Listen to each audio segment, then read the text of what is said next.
All right, we're ready.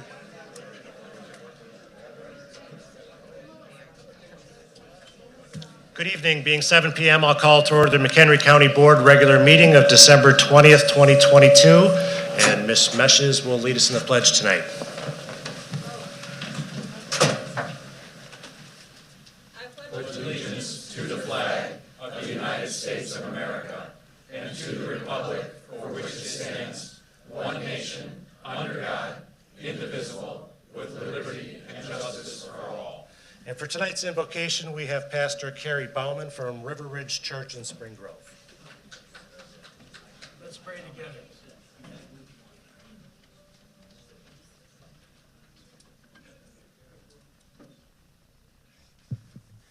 Thank you. Let's pray together. Well, Father, we thank you for the opportunity we have to come together, and that we live in a country where people have the right to state their views, and where you raise up servants that you say are for your good. And we pray tonight that in this meeting, Lord, that your wisdom will be displayed. Your wisdom, which it says in your word, is first pure and peaceable, gentle, open to reason, full of mercy and good fruits, impartial and sincere. And so, Lord, we lift up this meeting to you, and we trust that you're going to lead and guide everyone here to an outcome that is righteous and true. And we thank you for your presence here among us, and we pray these things in Jesus' name. Amen. Amen. Thank you, Pastor.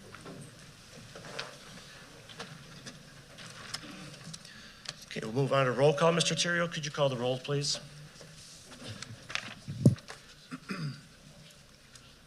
Althoff. Here. Campbell. Here. Gadamuller. Here. Greeno. Here.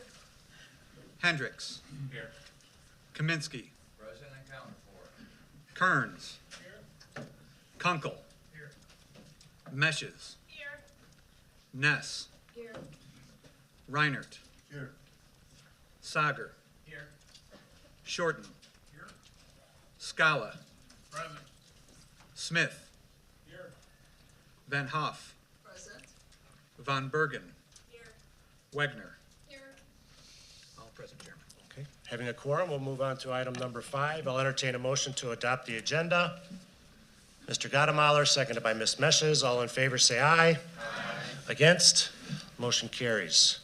Approval of minutes. I'll entertain a motion to approve the minutes of previous meetings. Mr. Scala makes the motion. Ms. Althoff seconds. Any discussion or changes? Seeing none, all in favor say aye. Aye. Against? Motion carries. Move on to my remarks. Good evening. I'll keep my remarks at this last meeting of the year brief. I want to thank all of the county board members who stayed after last Thursday's committee of the whole meeting to thank our county employees for all that they do at our annual holiday lunch. Our employees opened their hearts and their wallets and donated boxes upon boxes of canned goods for the needy and the Animal Control and Adoption Center shelter, as well as funds for the McHenry County Sheriff's Shop with a Cop program.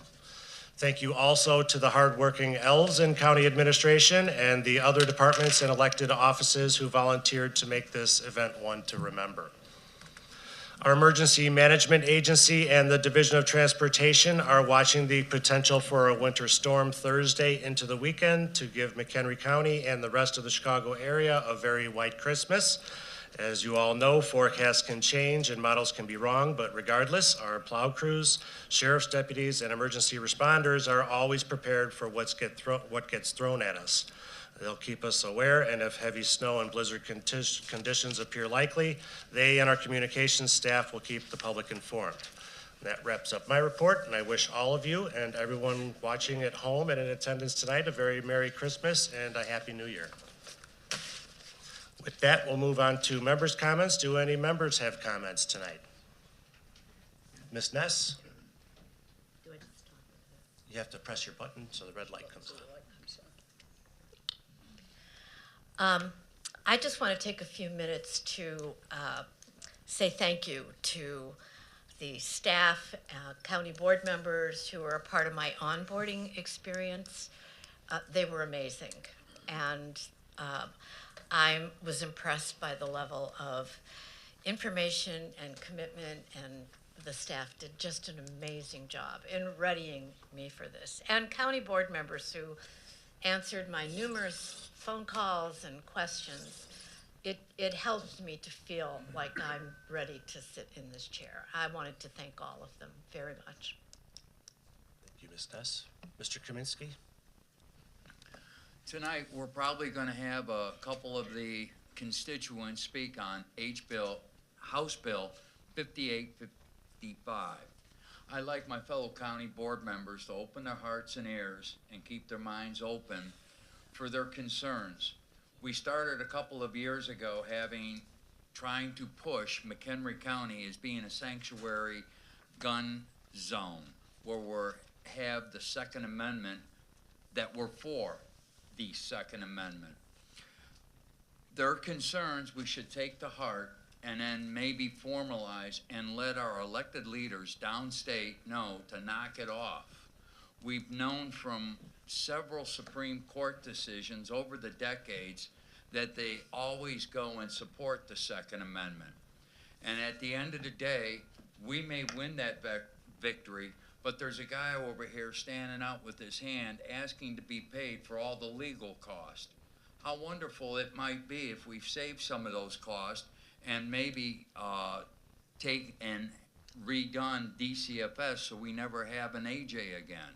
Or maybe a woman's battered shelter and getting those programs. Maybe we ought to, start looking at having them enforce the laws so we don't have to have gun grabs and that kind of stuff take place. So I think there's a few that may have something to say on that, and I hope we're conducive to listening to them. That's all I got, Mr. Chairman. Ms. Wagner? Thank you. I just wanted to state that I did receive numerous emails on the HB 5855, the Protect Illinois Community Act, and it seems like there are many people who'd like to speak about this. Thank you for being here to voice your opinion, but I do want to let you know that we don't vote on this bill. That is something that the state legislature does, so that's who you would have to voice your opinion to. I do not support McHenry County being a gun sanctuary county. We had this discussion a couple years ago, and we did not talk about it. It didn't go past law and government. So I just wanted to thank everybody for being here. If I were you, I would speak with your state representatives. Thank you, Ms. Wagner. Ms. Greeno? Do I push it now? Oh, it's on. Great, thanks. I wanted to speak tonight to say that we all took an oath to uphold the Constitution of the United States less than a week ago. And that our Second Amendment is not only a right, but a responsibility. And it is because we do not speak out that we continue to have these type of actions in Springfield, irregardless of how many lawsuits they've lost. I just wanted to go on record as that. Thank you. Ms. Greeno? Ms. Van Hoff? Yes, thank you all for being here tonight. I would like to say that I respect the Second Amendment. We could get into a long discussion about what that means. And actually, it doesn't mean that everybody gets to have a gun and be the Wild Wild West. It is the right to have a well-armed militia. And so going forth with that, we do need to have some responsible gun laws. I was on the Merit Commission since 2001, and one of the things I know that is before a police officer can get in a car and have a gun, he has to pass a psychological test. So we're not going to put a police officer in a car with a gun unless he can pass the psychological. And we have many people out there who should not have guns. We have all kinds of proof of that. Highland Park is one. I don't want that to come to Crystal Lake. So thank you for being here to voice your opinion. We're happy to listen to that. I'm sure that many of you are responsible gun owners, but we have to really look at who's getting guns and are they responsible to have them. Thank you, Ms. Van Hoff. Any other members' comments tonight? Seeing none, we'll move on to item number 10, zoning petitions. Do any members have an item they'd like removed from the zoning consent agenda? Mr. Smith? Yeah, thank you. 10.A.3. Okay, any others? Seeing none, I'll entertain a motion to approve the zoning consent agenda. Ms. Altoff makes the motion, seconded by Mr. Smith. Clerk, could you open the voting, please?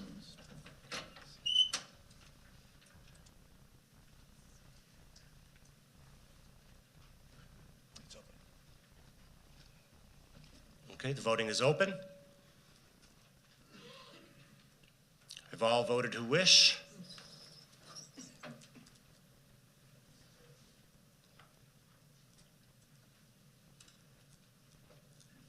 Still waiting for Mr. Smith, so?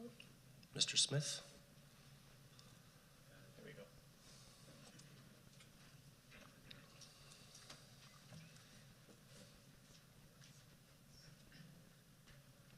Okay, motion carries. On to item 10A3, Mr. Smith. Yeah, I'd make a motion to move that, table that until a date certain, which would be our next county board meeting on January 17th, 2023. I'll second that. Mr. Gottemoller seconds. All in favor, say aye. Aye. Against? Motion carries. Next, we'll move on to public comment. And as we move on to public comments, I'd like to, I'm sorry?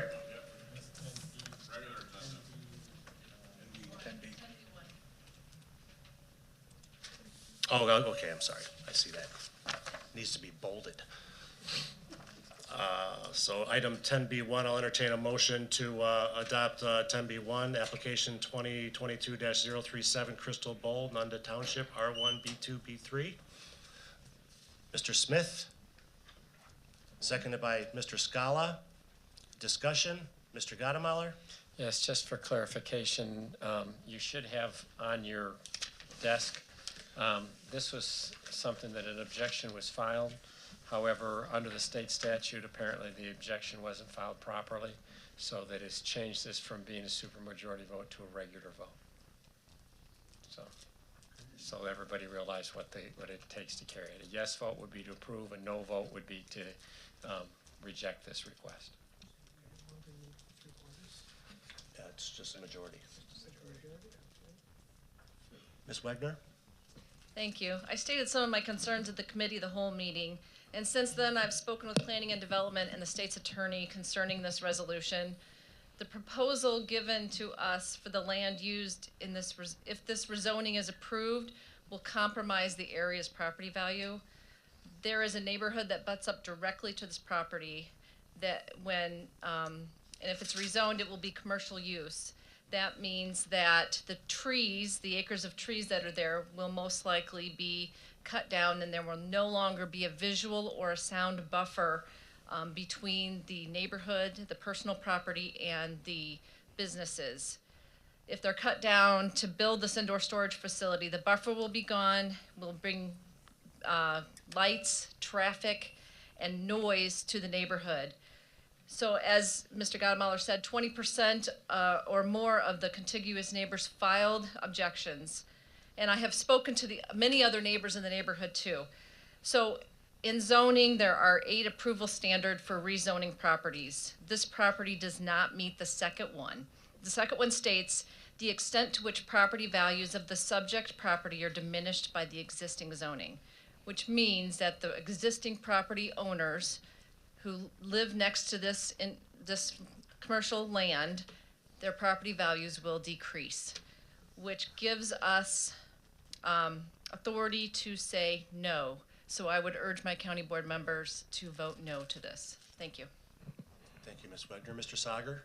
Thank you, Chairman. Certainly from the municipal government perspective, we understand that zoning is a very, very important element of our comprehensive plan. And it truly determines what we believe should be the direction for the county, a given municipality for years to come in the future. And really, there's a couple of very important things for us to consider and remember along those lines. The first is that a zoning is put into place for a very, very particular reason. It's not an arbitrary reason, but it's a grounded, founded reason that has consumed a tremendous amount of review in order to be able to bring that forward and have it approved. The second thing, though, is, of course, our opportunities for variations. But if we're going to have variations, there has to be a certain level of justification for that. And as my colleague indicated just a moment ago, it's very important that we understand what those are. One of the things, of course, that we always hear is not in my backyard. And we hear residents saying, well, I don't want this in my backyard. And there is this feeling of proprietorship in which, even though they don't own the property of concern, they want to express their objections to that because of that concern. In this particular case, though, I think it's important for us to understand that the area that is being considered was actually residential in zoning. And those individuals who moved into that neighborhood expected and were told that that was residential zoning. And they moved into that area with that type of understanding. Now, we all know that there are instances in which that's not the case. They don't want anything developed there, and so they think that, you can't put anything there, and they want to make objections. I don't think that that's the case in this particular instance. And I think we need to support our residents in this particular instance and object to this particular zoning request. Thank you. Thank you, Mr. Sager. Ms. Campbell? So I guess we're looking at 3 different parcels with this particular zoning, this particular piece of property. And I'm hearing what Member Sager is saying. So one of my concerns is, regardless of what we do going forward, what is the process in place that would help ensure that there would be some buffering from those properties? I mean, we're out talking about that one easternmost piece that is currently residential that would go to business or B3. The other 2 parcels, I mean, that we're talking about a major road, and they're quite suited for the commercial development. It's that one piece of property that provides that buffering. And is there, going forward, what kind of guarantees or protections are in place? Sure. So I can address that in part. There's a big difference between municipal government and the county codes. The Unified Development Ordinance, it has weak buffering requirements, and especially when it comes to an application like this where it's a zoning amendment. There's plans in the packet. There's no guarantee. We almost talked about this at the Thursday meeting, but we left it out because there's really no guarantee that they're going to build that. There's no guarantee that what they're going to build is just going to be, we know it's going to comply with the B3 zoning, unless they come back with something that doesn't, they're going to do a variation or something else that may require special zoning. Down the road, long term, it would be a comprehensive look at what the buffering requirements in the UDO are. And it wouldn't be a small amendment. It would be something that would require some extensive review and probably multiple options for the various scenarios. Ms. Altoff? Thank you very much, Mr. Chairman. Just for absolute clarity, if we deny the petition this evening, which I think there's somewhat of a feeling that we would like to do that, is there any guarantee that the property owner would not go ahead and go forward and cut down those trees? There is none. Thank you. Thank you, Ms. Altoff. Mr. Shorten? I also had the opportunity to speak with a couple of homeowners, and I did drive by and take a look at the property itself. And if I can paint a picture for you, I'm sure all the members took a look at the maps, but literally the property line ends, and at that point, there would be any of the uses that are listed as B3. I've probably spent a fair amount of time on the phone with Mr. Wallen this week trying to understand the full extent of the impact that would have on residents. And while the concept that was laid forth before us is a storage facility, there's a whole long list of potential uses that the new property owner could use that property for if the zoning change were approved. So I'd encourage my fellow members to vote against this change. Thank you, Mr. Shorten. Seeing no further comments, clerk, could you open the voting, please? Voting is open. Have all voted who wish?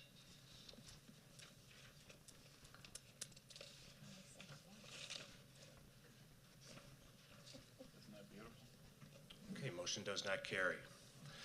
Move on to public comment. As we move to public comments, I would like to note that contrary to some erroneous information in social media or other avenues, there are no items on tonight's agenda regarding HB 5855. Furthermore, there is no business regarding HB 5855 that can be taken up tonight without being in violation of the Open Meetings Act. So please keep this in mind during your comments.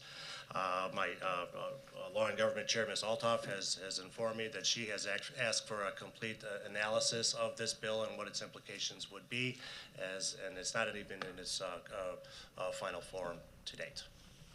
So, that being said, I am going to take the comments for the zoning application 2027-037 first, so that those individuals may leave if they so choose. So Kathy and Gary Kirchhoff.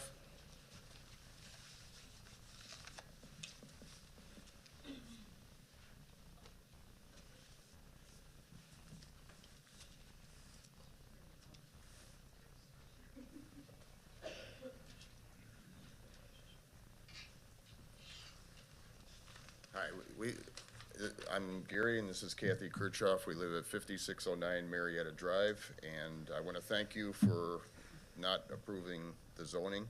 I do want to bring something else up that probably hasn't been brought up.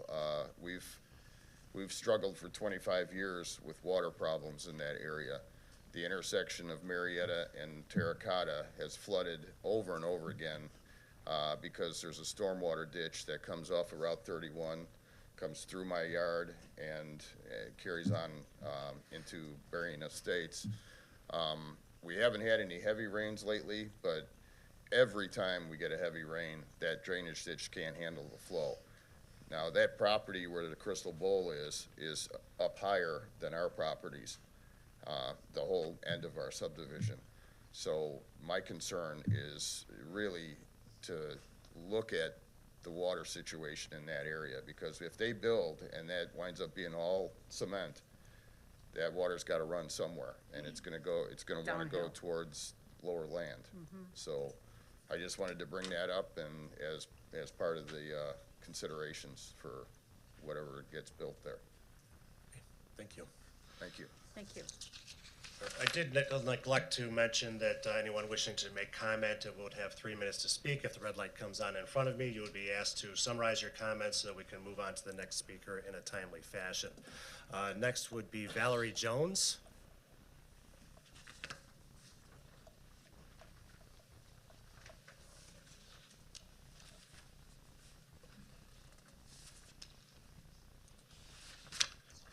Followed by Andrew Fuller, if you'd like to step up.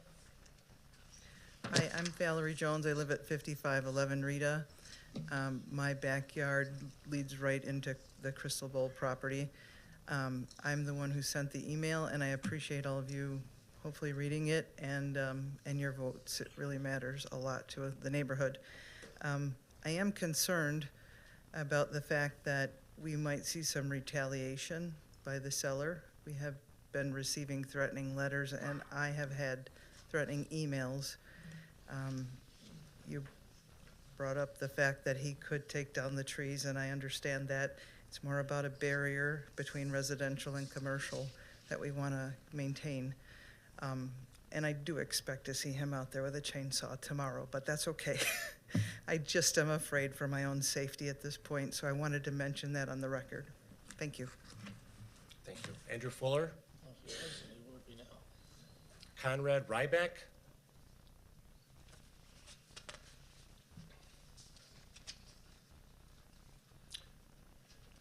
Theodore Shu.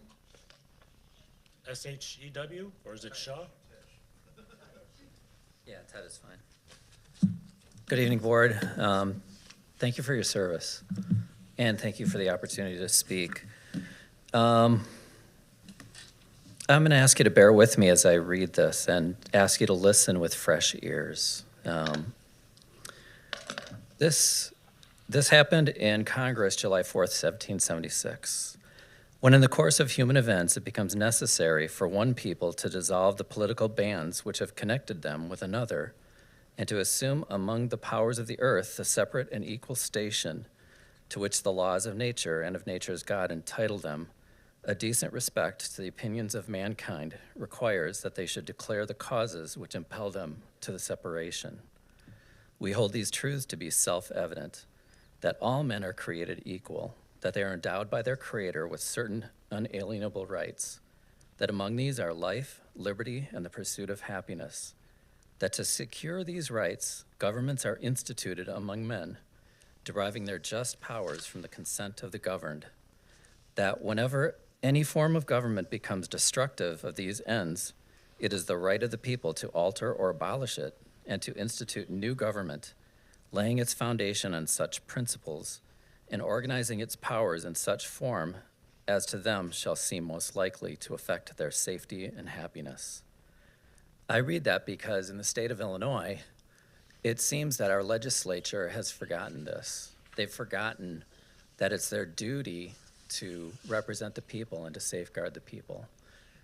We all are familiar with the Safety Act, and that is going into effect in less than 2 weeks, unless something happens. We have a legislature that does not seem to be connected to reality. When any government abdicates its obligations to secure the rights of its people, our very own Declaration of Independence proclaims the people's case to the world. Keep in mind that the Declaration was adopted before the Constitution of the United States, and it has never been rescinded. What we have in Illinois seems to be something more like mob rule than representative government. What I believe we need in Illinois, and I'm not calling for any kind of violent insurrection, but thoughtful consideration, is that in Illinois we need a convention of counties to draft some kind of declaration of independence from these unconstitutional and illegal laws. Thank you. Thank you.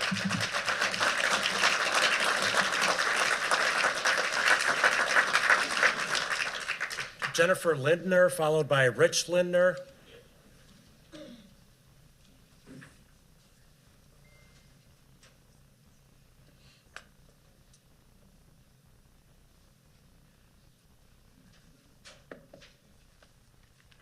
Hello, my name is Jennifer Lindner. My husband and I own D5 Ranges Marengo, which is a gun range and retail store. I'd like to share today the impact if this bill passes, what it will have on a business owner and its staff.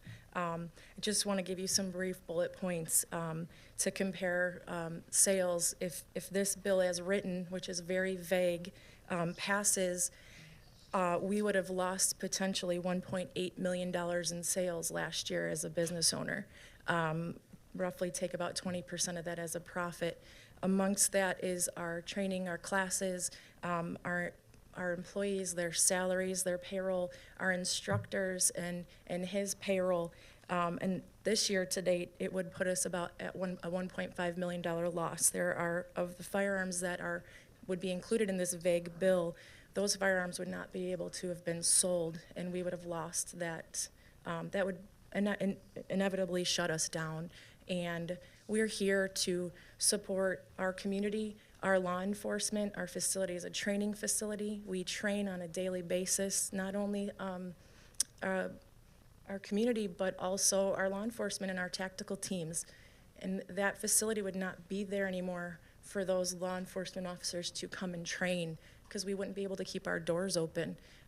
This bill is very vague, and it's very destructive to the businesses in this community. There are several other gun range and retail stores in the community as well, and they might be larger than us, but this is from a mom and pop shop. It would destroy businesses. It will shut doors, and the safety of the community by the instructions that we give is I don't know the word I'm looking for, I'm sorry.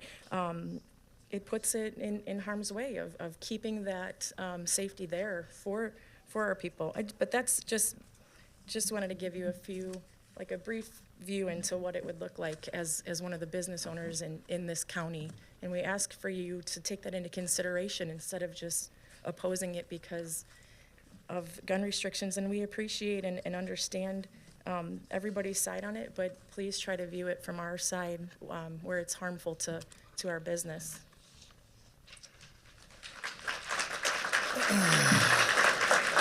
Rich Lindner, followed by Jeremy Brostowski, is it? Yep. So my name is Rich Linder. I own with my wife that she just spoke. We own 3 businesses here in McHenry County. We owned D5 Ironworks, D5 Ranges, and D5 Ranges Marengo. One of our businesses is dealt with in this HB 5855. I just wanted to tell you guys that, you know, we've been working a long time. We've been working really hard to keep these doors open on all 3 of these businesses.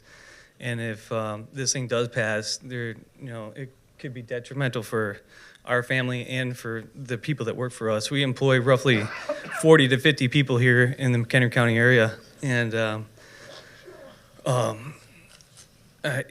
this thing, if this passes, it could take, all of our business kind of work in partnership with each other.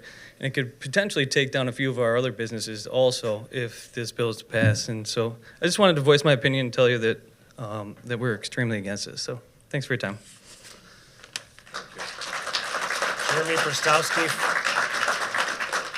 followed by Adam Kruchek. Good evening, everyone. My name is Jeremy Brostowski. I've called McHenry County home for about 30 years. I'm a husband and a father. I've been a self-defense instructor since the age of 15. I hold black belts in a plethora of martial arts and a certified firearms instructor in every way possible. I teach over at D5 Ranges Marengo, which of course you've heard is a McHenry County-based company. I've trained and taught military, law enforcement, and our amazing citizens.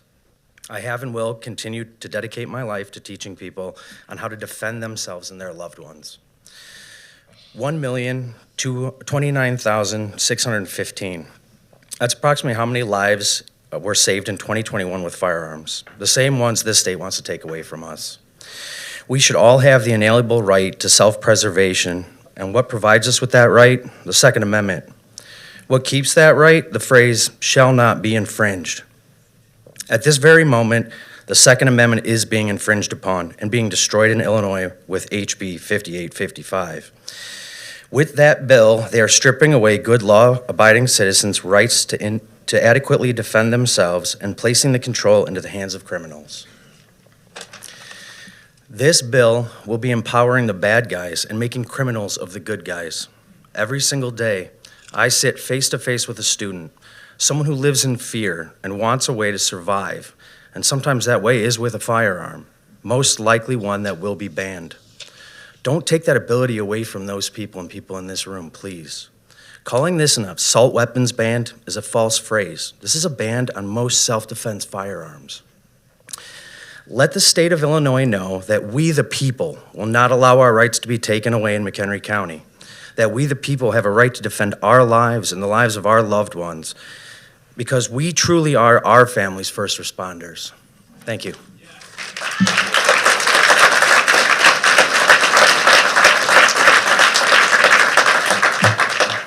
Adam Kruchek, followed by Kirk Donald.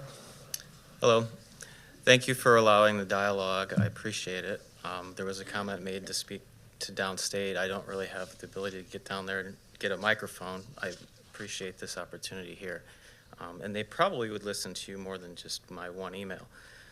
But I'd like to read, there's a petition going around. It was well written, so I'm going to just read it straight up. These are not my words, but I agree with it. I oppose Illinois HB 5855 and any other legislation that would in any way interfere with the rights of a law-abiding citizen to possess and bear arms as guaranteed by the Second Amendment of the United States Constitution. Furthermore, I'm requesting that this board, McHenry County Board, pass a resolution declaring McHenry County a sanctuary county, protecting these citizens in their Second Amendment right in this county. And I have 3 wonderful children, a beautiful wife, I respectfully request that you allow me to protect my family as needed. Thank you.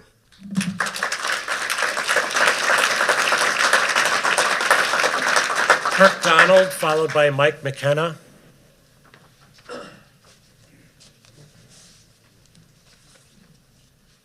My name is Kirk Donald, and I'm the McHenry Township GOP chairman. I've lived in Johnsburg for 35 years. I don't own a gun, but I do plan to buy a gun. I know two people who have AR-15 rifles, and there's never been an incident. My biggest fear is home invasion. There's absolutely no reason for an intruder to be in your house other than to commit robbery or bodily harm or both. To me, HB 5855 is just the tip of the iceberg. The end game of the Democratic legislature is to strip citizens of their right to bear arms. This is an insidious drive brought on by an administration that has seen Mike Madigan, Emil Jones, Tom Cullerton, and Martin Sandoval all vacate their offices because of corruption. Our state government is not to be trusted with our safety. It doesn't take much to imagine what will happen if HB 5855 passes. More Illinois citizens will vote with their feet, moving to states with growing populations, South Dakota, Tennessee, Texas, Florida. This will eventually help bankrupt Illinois and its many social programs. Remember that the shot heard around the world was fired from an American gun. In the recent election, every McHenry County-wide office was won by a Republican. McHenry County was the only collar county of Chicago to carry Darren Bailey. Let McHenry County stand up to J.B. Pritzker. Let McHenry... If you could withhold your applause, please. Oh, thank you. Let McHenry County remain the land of the free and the home of the brave. Thank you.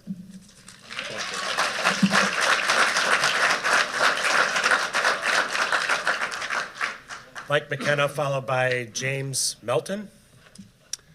Good evening, and thank you for the opportunity to speak. Very briefly, there's some really good thoughts going around here, so I'll make this short and sweet. Aside from what our U.S. Constitution clearly states about our rights to keep and bear arms, law-abiding citizens, which is pretty much, I assume, everybody in this room, are not the problem in regards to guns or other potential weapons. And yet, despite the political euphemisms of proposed community safety acts, the passing of any type of 5855 gun control only makes good people and families more vulnerable to crime and violence, the opposite of what the bill is called.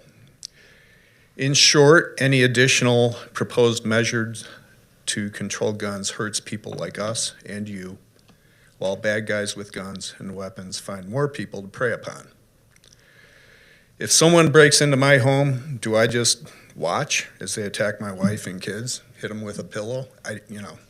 So anyway, please say no to 5855 and yes to the Constitution and being a sanctuary and safer county in McHenry. Thank you.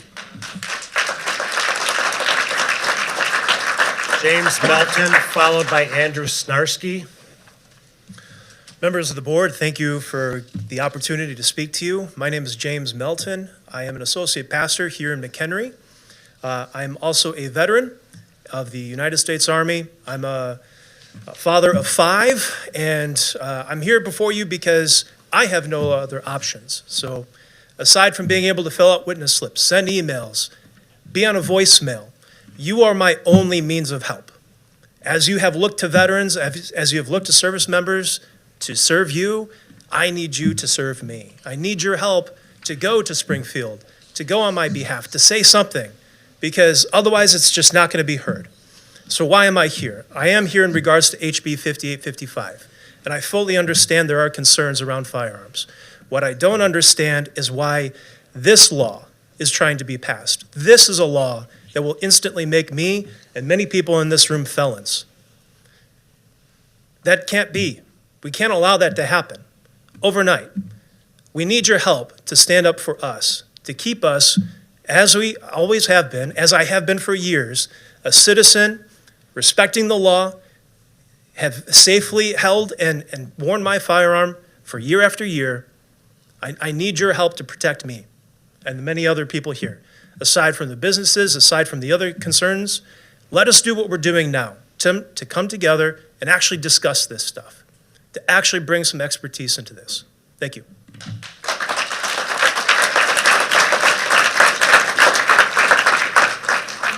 Andrew Snarsky, followed by Claude Balava. Oh, wait a minute, you're not checked to speak.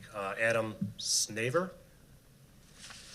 All right. Well, thank you very much for listening to everybody today.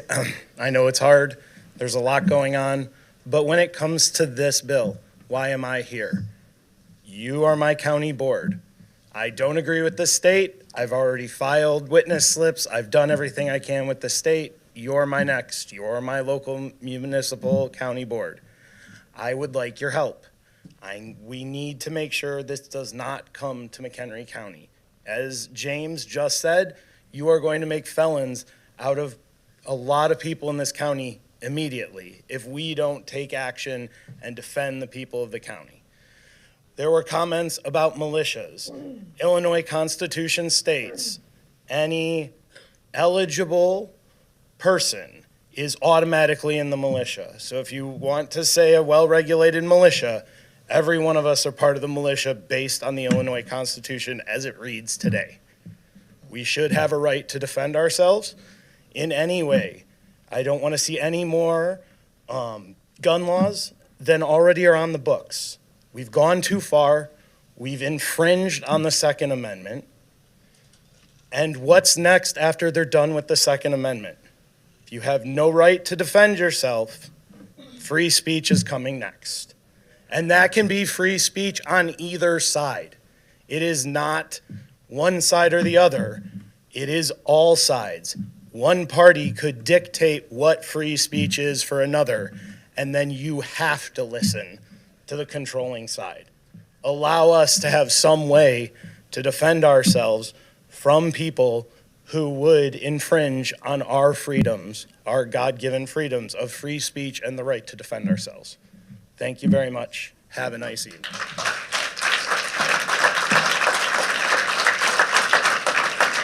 Adam, is it Snauer? It's Shaver. Shaver, I'm sorry. Yeah, no problem. Followed by Bruce Johnson. All right, so good evening, board. My name is Adam Shaver. I'm a resident of Johnsburg. I'm also currently a township trustee for the Township of McHenry. So I appreciate the opportunity to speak in front of you guys this evening. I, like many other people here, I'm a father, I'm a husband. In my professional life, I'm also a data analyst. So one of the things I really nerd out about and geek out about is specifically looking at sets of data to understand what's happening. If you look back through some of the recent history in Illinois, as of 2018, 20 counties were listed as a gun sanctuary in the state of Illinois. As of February of 22, 68 counties were now listed as gun sanctuary counties in the state of Illinois. That's roughly 2/3 of the counties. There have been numerous occasions where before this board, resolutions have been requested, assistance has been requested to do as some of our neighbors are doing and make McHenry County a gun sanctuary county. That has not happened. It's met resistance at all levels. It's met resistance with even members of this board. You can look at the city of Chicago, which has some of the most strict gun laws in the state, and see that clearly those gun laws are not working. Like others have said, this law would potentially, without full understanding of how they finally pass it, would make many of the members of this room a felon overnight, despite us all following the laws that are prescribed. Our neighbors to the east have voted to support legislation against gun ownership and against the Second Amendment. As Kirk said, many of the recent elections in our county have shown that, and I think that the support tonight has shown that clearly there's a voice that's not being heard. McHenry Township in 2020 voted to make the township a gun sanctuary due to a lack of the county taking up this issue. Responsible gun laws oftentimes sound really good and make people feel warm and fuzzy, but people intent on doing harm are going to do harm with or without a gun. So at the end of the day, I don't understand why this board specifically has members that recently have taken an oath to support the Constitution of the United States, but are outwardly exclaiming that they don't support their constituents.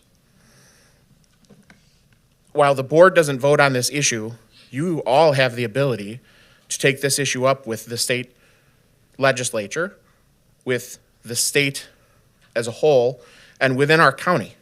If you could summarize your comments, please. Sure. When the representation of the public is not met with what the public's demanding, we have a responsibility, and you guys all need to know how we feel and what we see is going on with the issues. And at the end of the day, you all have an oath that you swore to uphold the Constitution, and I'm not seeing that. So.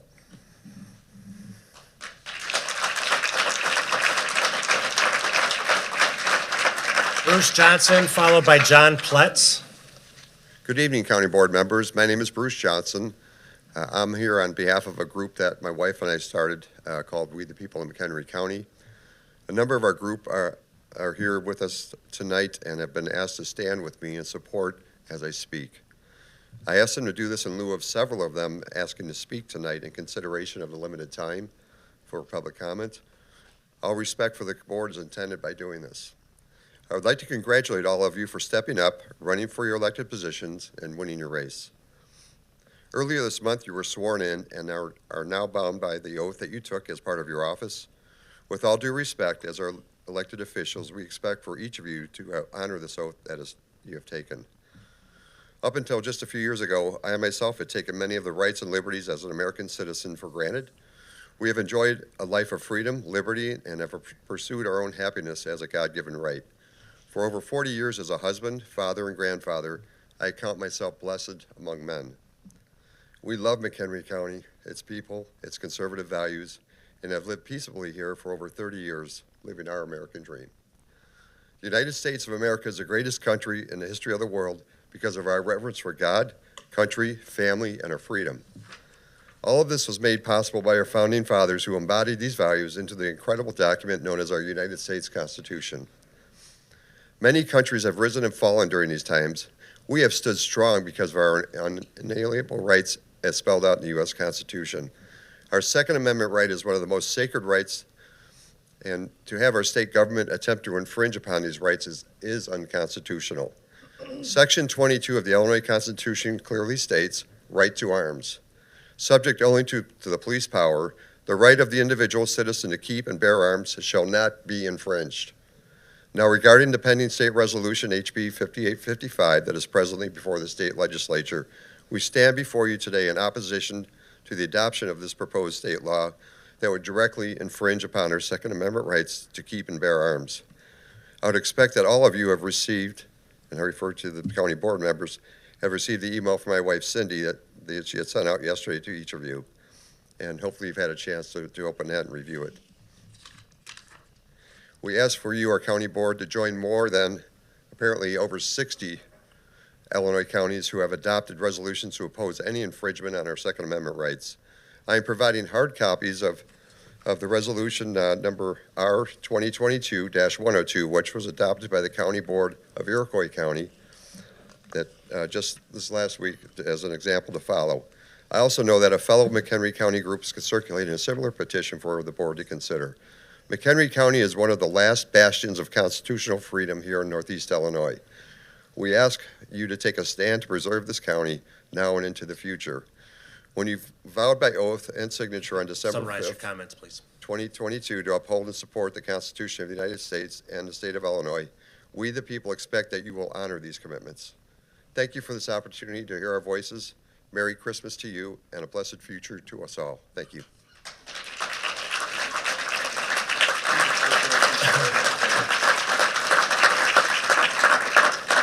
John Pletz, followed by Don Larson. Hi, John Pletz from Crystal Lake. Congratulations to all the winners. John, you're my guy. Gloria, you're my gal. And I know John very well, but I don't know you, Gloria. I'd like to get to know you a little bit better. The main thing, everybody's been saying a whole lot of things that I can't add to. It's very difficult to hear some of the speakers on the video online. So if you could speak a little louder, speak into the microphone, that would be awesome. Thank you. Don Larson, followed by Robert Lysick, is it? Lysick. Hi, good evening. I'm Don Larson. I live in Crystal Lake. I'm a retired Marine Chief Warrant Officer. I spent 25 years on active duty, and I swore an oath to uphold and defend the Constitution of the United States of America against all enemies, foreign and domestic. I was also trained it was never disobedience to not follow an unlawful order. I did my duty for 25 years. I'm asking you to help me and the other people in this state to represent us to help fight this bill. I've got several things I don't have time to go into. My specialty, I was 0306, Weapons and Tactics Officer. Anybody in the Army, it's equivalent to 18 Alpha. What's an assault weapon? What's an assault weapon? We never had assault weapons. I spent 25 years in the Marine Corps. We had service rifles. We had sidearms. This is just getting to the point of being ridiculous. It's just plain ridiculous. I'm a combat wounded disabled veteran. I can go and defend my country and uphold the Constitution of this country, which we're all sworn to do in the positions that we held or hold. All I'm asking is, me as an individual, I've done everything I can. I've tried to contact state reps, state senators, fill out the witness forms and that. Need your help to go to the state and tell them this is unconstitutional. And the Southern District of California, Judge Bonita, as a federal judge, is getting ready to overturn the assault weapons ban and the magazine ban in California. The one in Maryland is getting ready to be overturned. See what's happening in Oregon. There's a TRO and an injunction on that, and that will be overturned. Do we really want to waste taxpayers' money to go through the court system to an inevitability for this to be overturned years down the road? Let's not go out there with smoke and mirrors and penalize those of us, the vast majority of law-abiding citizens. The problem is not with us. The problem is with the criminals, and by the very nature of being a criminal, you do not follow the law. Thank you.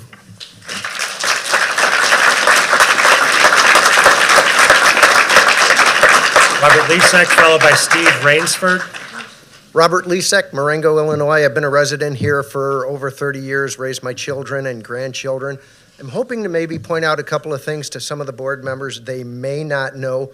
I'm also a senior citizen, and there are two types of handguns. There are semi-automatics that are essentially all being banned, and there are revolvers.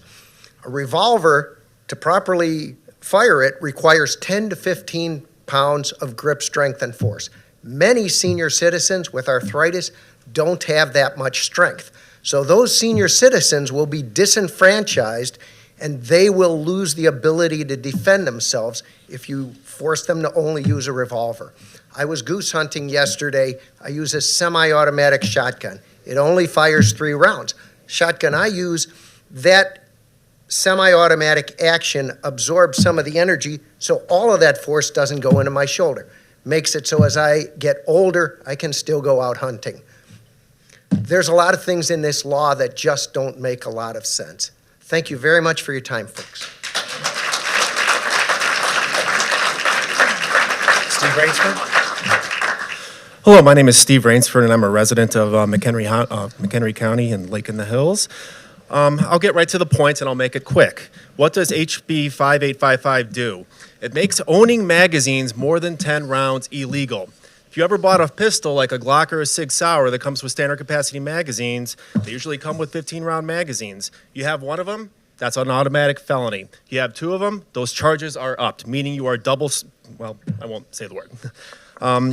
So basically, the only way to be in compliant is to buy aftermarket magazines that you can't go to stores right now and even find them. They really don't have 10-round magazines here. So you're going to be having a weapon. It's basically a catch-22, not a catch-22, but you're going to be in violation of the law if you keep your standard capacity magazines. What this law also does is create a registry of firearms that the Illinois General Assembly doesn't like.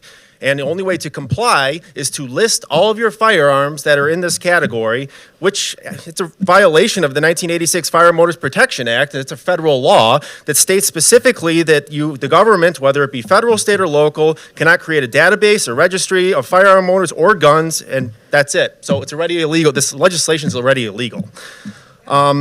During today's hearing for this bill, I noticed the witness slip count. We all talk about, we got to, represent democracy and all that. Well, the opponents were 9,147 to the proponents, which were 3,176, lopsided. Also, the director of the state police today stated that this would potentially be enforced via traditional mechanisms. If you know how the state police does FOID confiscations or the revocations, you get a letter, and if you don't comply with that letter, they show up at your door. Confiscation. Also, past SCOTUS rulings. We have Heller basically stating that the firearms that are in common use are protected by the Second Amendment, and all the firearms you could buy today are in common use along with their magazines. In order to the Bruin decision, so unless a similar law was around during the time the 2A was ratified in 1791, that law is null and void. The only gun laws they had back then were discriminatory ones that made it so you couldn't trade firearms with Native Americans, and also that Catholics couldn't get armed. I mean, that's kind of prior to that, but that's what the courts are, like the anti-gunners are arguing in court now. Then all you have is going to the Civil War era, which post-Civil War, the gun law was basically freed slaves can't own guns. This is all discriminatory actions. Also with the Bruin decision, the two-step process is done. There's no longer a public safety field in order to argue a gun law. The only thing you can argue is, was there something around the time the 2A was ratified? If yes, then it'll potentially stand up. If no, it's null and void. It doesn't hold water. So how will this affect McHenry County? I'll wrap it up. McHenry County is awash in legal and safe businesses owning in firearms. Obviously, if this law passes, those businesses will be affected, tax revenue will be affected, people will lose their jobs, and they'll leave the state. This will also create a sense of fear among FOID card holders. The main thing is we don't need to have our law enforcement enforcing unconstitutional laws, putting ourselves at risk, shooting our dog during raids in the middle of 3 o'clock in the morning because someone decided to rat out a neighbor having a 15-round magazine. And we can enforce, the county could do actions by agreeing to nullify these laws by not giving any county money or resources in order to uphold it. Thank you.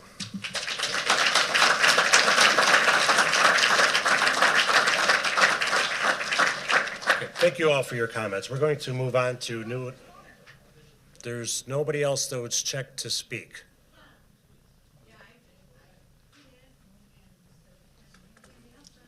Not on my list. Would you like to come up and speak? We've kind of hit a half-hour limit for our board. Would the board be open to making a motion to extend?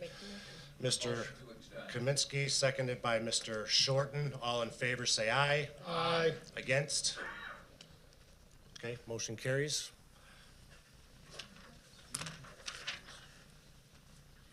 If you're on the name, I'll allow you to speak.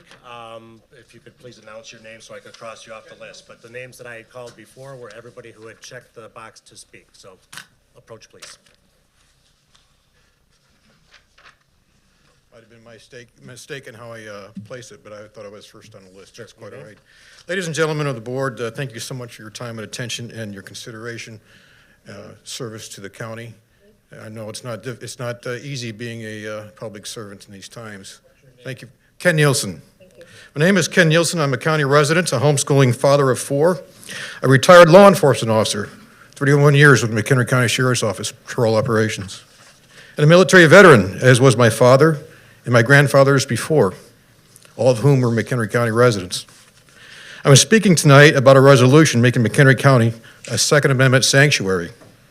While I do understand that it's not on the agenda, I and many here wish to make known our desire and intent that you make it so as soon as the process allows. In the 70s, 80s, and even into the early 90s, governmental overreach into our personal lives and the blurring of constitutional lines were not the norm. However, over the past few years, that specter has promptly set itself at the kitchen table of nearly every American. Since the ratification and adoption of the Bill of Rights in 1789, the First and Second Amendments have been the protected and revered cornerstone of individual rights and liberties. We simply ask, as concerned constituents, that you formally recognize and provide a resolution acknowledging same. Many of you have served on the board for several years.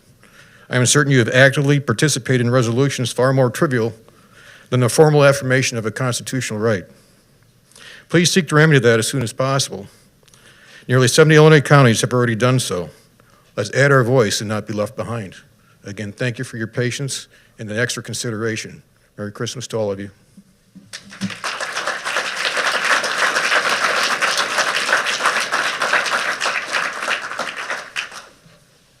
Hello, my name is Gavin Lerma. I am a new resident of McHenry County. I moved here about 5 months ago. I just got married, and I'm speaking today as a third-generation immigrant. My family moved here into Chicago area and then into Winnebago County, and then I moved to McHenry County specifically because of tumultuous situations in Mexico. During the Civil War, my great-great-grandfather in 1914, he fought against the tyrannical government at the time. After they marched towards Mexico City, they liberated many cities on the way. Sorry, I've never spoken before in public. But Article 10 was their Second Amendment. Article 10 basically stated, almost word for word exactly, what our Second Amendment states. But after the current government was deposed, the former government was deposed, and the new government was ushered in, Emilio Zapata and his other supporters were thrust back to the southern regions of Mexico, where my family is from. And the Article 10, which, as I reiterate, was basically a copy of the Second Amendment, was then rewritten after new people were put into office. And, well, the way that turned out, it was specifically for safety, but all that ended up happening was the government infringing on people's rights, confiscation orders, or having people voluntarily turn over their rifles, having voluntarily turn over their pistols as well. And now today we see that with people who don't have the means to defend themselves, they're pretty much just victims only. They're only victims because the only way that they can get a firearm is to go through multiple processes, and they can't even bring it on the road. They have to get a specific license to bring it on the road back home. And there's only one gun store in Mexico that can't even advertise. So it very much dissuades people to even try to get a firearm to defend themselves, especially while cartels tear up the regions in southern Mexico and northern Mexico as well. At this point, there's so much corruption in Mexico that there's almost no hope other than to get a firearm illegally to protect your family. And people don't want to get firearms illegally. We want to abide by the law and be peaceful and simply live our lives. So I ask, please represent us in down south in Springfield so that we don't end up in a sort of similar situation like Mexico where so many people become victims. We don't want to be victims. We just want to live our lives. Thank you.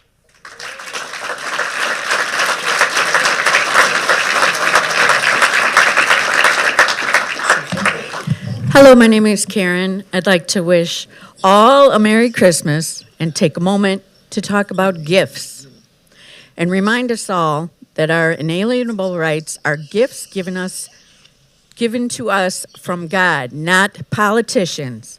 I'm here to speak out against any misguided bill or, God forbid, law that interferes with our inalienable rights, such as our right to defend ourselves. Our Constitution says Our right to bear arms shall not be infringed. Yet we still have politicians who put themselves above God and who try to take our God-given rights away. History shows that that never ends well.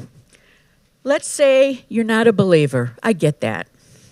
Just picture a law that is developed by those who have been given the green light for personal security. But we're not. A law that is developed that not only makes you a felon, but says you cannot fight back against any criminal who attempts to take your children, your family, your lives. I don't know anyone personally that would not defend themselves when confronted with the kind of crime that is invading our streets at an all-time high, with policies that let the criminals out with no bail to re-victimize again hours later. But it's time we all send a message to Springfield, and that includes you, who want to get yourselves off the hook by saying, oh, we don't vote on this. Okay? It's time we all send a message to Springfield. That ridiculous, thank you, that ridiculous bills that will punish law-abiding citizens will not be tolerated. Several of us citizens are standing against the train wreck that is Springfield and the attempt through HB 5855 to limit our rights to defend ourselves. At least 70 counties in Illinois have had the courage, they have spoken, and they've become Second Amendment sanctuaries. We feel it imperative that McHenry County takes measures to declare loud and proud that this county is a Second Amendment sanctuary as well. How appropriate is it that January is National Personal Self-Defense Awareness Month? Maybe we need to run that flag up the pole at our county building and unite all of us law-abiding citizens under the acknowledgement and protection of our glorious Constitution. Thank you.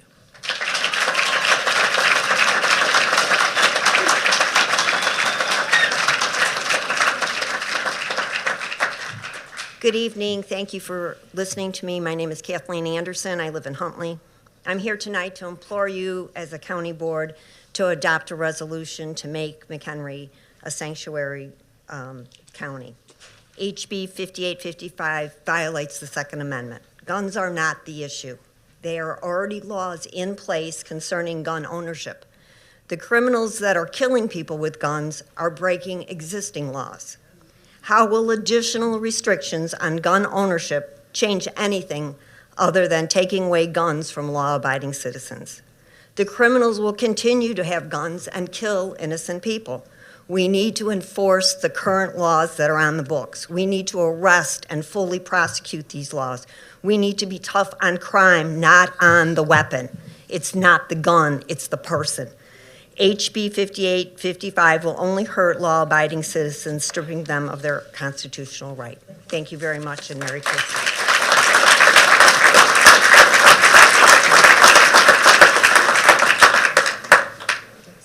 Was there anybody else that signed up and would like to speak? Sir? Hello, my name's Peter Suffield. I live in Woodstock currently. I'm the former precinct committeeman for Algonquin 34 over in Algonquin Township. Great many people here who come out to say what they wanted to say in opposition to this House Bill 5855, and they should all be commended, and as well as you for your public service. I am a former NIU employee. I worked there for nearly 20 years. There was a shooting in my building that I took care of, Cole Hall. I understand where Nancy Rotering and Bob Morgan, both of whom are Democrats, are coming from. They're bleeding off emotion, and that's what's driving this. When I worked there, I ran into a lot of flack with management because I felt that what happened on that day in my building deserved to be talked about. We needed to discuss what happened among all of us. but management didn't like that. They became very irritated, and HR became irritated. I felt that we needed a conceal and carry. I got interviewed by the NIU Police Department and about what I knew in my interactions with the shooter. In the course of this 3-hour interview with Detective Sergeant Larry Ellington, one of the things I mentioned was that Stephen Kashmerchek did have a mental illness, just like Robert Krimmel over here in Highland Park had a mental illness. But we all seem to focus on the Constitution, and that's great. But what a lot of us don't seem to bring up is the 1967 Mental Health Act that was put in place by the federal government. There's obviously big problems with this federal law. Now, I think a lot of these things are happening because of mental illness. And this phenomenon has been taking place relatively recently since Lori Dan went into the school over here in Winnetka in Cook County, shot up the school in 1987. We have decided to let people out of mental health facilities. We've gotten rid of our funding from many of the state's mental health facilities due to fiscal mismanagement, I believe, in Springfield. My emotions were all over the board when this shooting took place. I could have gone either way, but I became pro-gun. And I'm still pro-gun today. One thing that I would like to point out is that from a legal point of view, neither the Constitution nor state law impose a general duty upon police officers or other governmental officials to protect the individual's person from harm.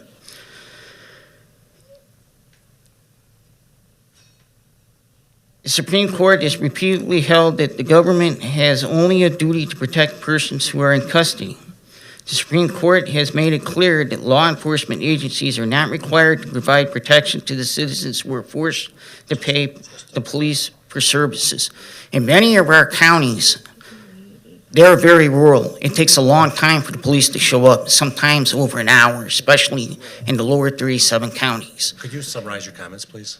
And so I'm asking you, this board, to please go represent us in Springfield and tell them in the legislature that HB 5855 is ridiculous and is not worth working for.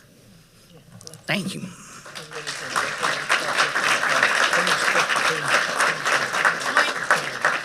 I forgot to mention, I've got 300 signatures in less than 24 hours against the. Is there anybody else that wishes to speak?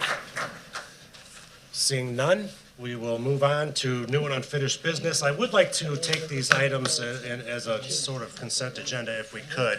If there's an item that a board member would like to pull off for discussion, please state so now, and then we'll move forward. Yes, yes. Or Ms. Wegner. 13.c, please. Pardon me, 13C? Any others? Seeing none. Mr. Gottemeller, you wanted to make that motion? I will make that motion to approve items 13A, B, and D through, I think it's I, if I remember correctly. Or maybe it's L, excuse me, L. To combine. This is a motion to combine, correct? Motion to combine them as one. Separate vote to approve, right? Correct. All but C. Mr. Smith seconds. Thank you. Are we ready? Or do you just want to do a voice definition? There's money involved in some of these, so we're going to need to do a vote. This is just a vote to combine them. Correct. Vote to combine. All in favor, say aye. Aye. Against? Okay, the ayes have it. We're going to open the voting.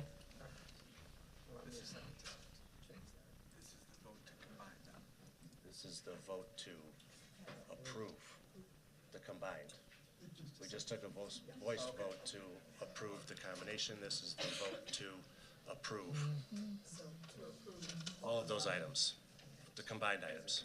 Minus 13C. Minus 13C. All right, so, in second, Gottemoller and Smith is the second there. Yep. The voting is open.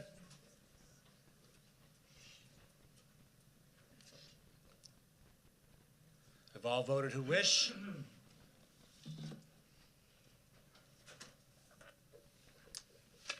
Okay, motion carries. Okay, item 13C, I'll entertain a motion to approve 13C. Mr. Gottemoller, seconded by Ms. Altoff. Ms. Wegner, comments?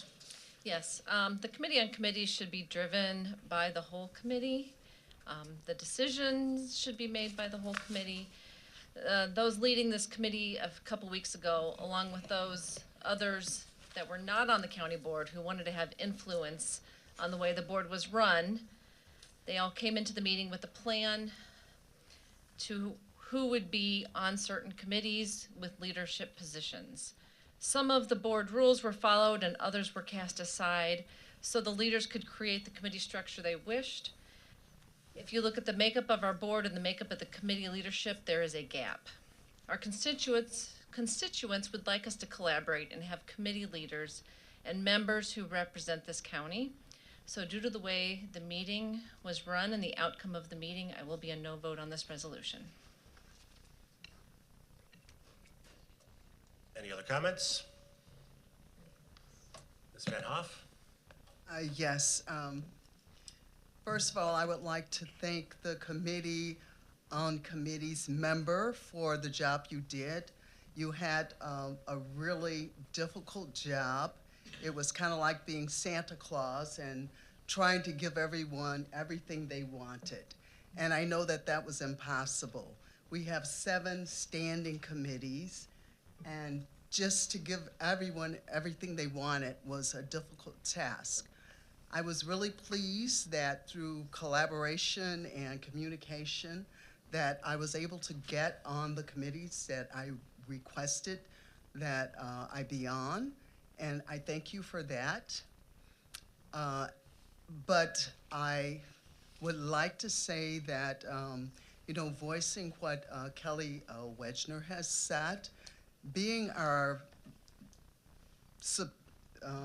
longest-standing Democratic member, I believe that Kelly should have gotten a chair commission, a chair position on one of these committees. And not only, has she served long, she served well and has been very nonpartisan in her views. And so that's one thing that concerns me. And the other thing that concerns me is that there is not a Democrat on the Transportation Committee. So for that reason, I will be voting no. I also will charge the members to keep in mind that transportation is a really important issue. It's one that we need to be looking at. McHenry County has a long way to go to provide the kind of transportation that we need in this county, and to increase our infrastructure for that. One thing that we need to do if we improve our communication is that we will attract more people to the county and also increase our business base. So thank you. Thank you. Mr. Gottemoller.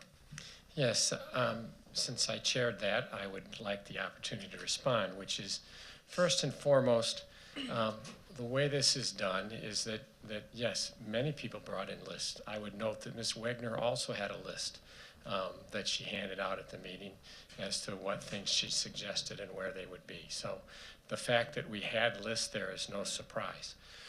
One of the lists that we also had was a list of all of the committees that the new board members asked to be on. We also had lists of the current committees that existing board members were on. Just to give you an idea, there are 11 board members here that got every committee they asked for. There are 6 more board members that got 2 of the 3 committees they asked for. There's only one member here, salary Mr. Kaminsky, who only got 1 committee that he asked for. Now, to do that math, to give you an idea, you have, it's virtually impossible. As an example, Valley High. Only 2 people asked to be on Valley High, and we had 5 open seats. So 3 people are going to be disappointed because they didn't ask for. As far as the decision as to who's chair or who's vice chair, again, the committee makes those decisions. I would note that the committee voted 7-2 to approve ultimately what was done here today, or what was recommended for you. I would also note that if I was in Springfield as a Republican, I would not be a chair or a vice chair of anything. However, in our situation, we have 5 Democratic board members, which is slightly less than 1/3 of the board. Yet we have 1/3 of the board members, Democratic board members, have the leadership roles as either a chair or a vice chair. And I think that actually the board should be commended for sharing those leadership roles, even though 2 of the Democrats today have decided that they don't believe we shared them enough. I would ask for your support for this. I don't think you can do much better than getting 17 people, at least 2 of the 3 things they asked for, out of an 18-person board. And I appreciate the help. Thank you. Any further comments? Seeing none, clerk, could you open the voting, please?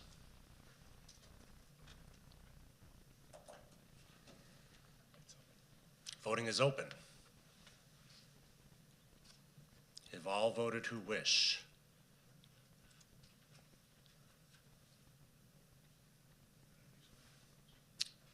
Motion carries. That was quick. Standing Committee Chairperson updates and liaison reports. Do any of our current, Mr. Scala? I just wanted to share with the board at our finance January meeting, which I think is on, I don't even know what day it's on. It's some weird day now. It's on a Wednesday. It's on a Wednesday. So some Wednesday in January. I wanted to let the board know that we're going to do a comprehensive review of the ARPA funds. And so those members that, even if you're not on finance, I would, if you want to learn about the ARPA program, where we're at, not only with awards, but money that's still left over, to please come so that you can hear the presentation by staff in regard to that. Mr. Scala, Mr. Smith? Yeah, thank you. I believe, Mr. Scala, that finance is on the 11th, which is a Wednesday, which is a little different.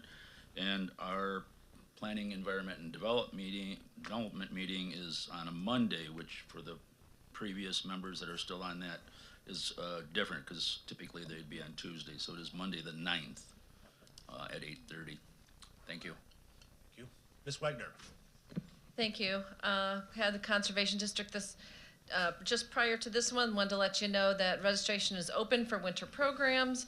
Brad Woodson, who was the Natural Resource Manager, retired December 16th after 31 years of working at the Conservation District. For finance, they will be forwarding their tentative budget in January. And they're working to have their police department accredited through the Illinois Law Enforcement Accreditation Program. And they raised $10,000 on Giving Tuesday. So, thank you. Thank you, Ms. Wagner.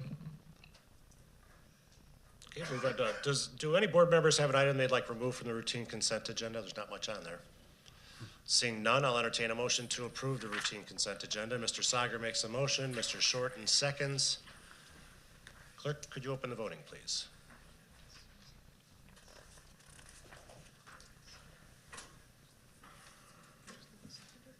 Shorten.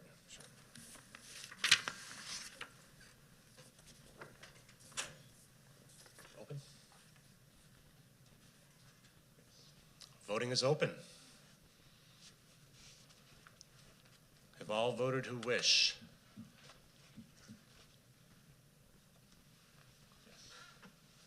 Okay, motion carries. Pete, you got a report for us tonight? Real quick, I wanted to let you know, and Greg is here, and glad Greg can get some acknowledgement. Greg and Kathy Val have been working hard to completely automate our appointment process to the boards and commissions. And that's a big job, and it's very time-consuming and a lot of manual labor until now. It's gone live yesterday, I think, but it's all of our 240-some positions that, it's going to be all electronic applications and flowing through the system, and it's going to automatically, 60 days out, remind people when their appointment's coming up so they can reapply and all that. So it's going to be a real tremendous addition to our ever-automating process. So thanks, Greg, for working on that, and Kathy. I wanted to share that I had a good meeting this afternoon with the City of Harvard's new city administrator, Liaison. Many of you know Dave Nelson's been city administrator up there for like 31 years, so it's a big change for Harvard, but it was good to get up there. I was up there with Rick Mack, the president of the Council of Governments, and Shailen, and met with Mayor Kelly and the new city administrator, and it's going to be a welcome change. He's coming from past experience in Wisconsin, Kansas, and Nebraska. So he's a native of Illinois, grew up in LaSalle, Peru. So it'd be good to have him back here. I printed out a copy of the very latest. This baby got finished right about 7 o'clock. This is just your strategic plan report card.